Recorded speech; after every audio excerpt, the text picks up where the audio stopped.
എനിക്ക് 2 ഏട്ടന്മാരുണ്ട്. മഴ പോലെ ഒരു ക്രിമിനൽ കേസ് വരണമെങ്കിൽ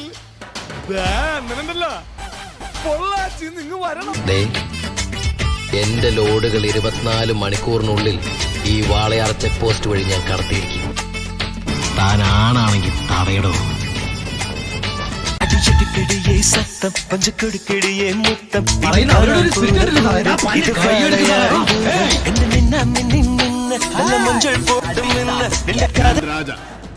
അവൻ സൂര്യനാരായണ വർമ്മ. Powerful name.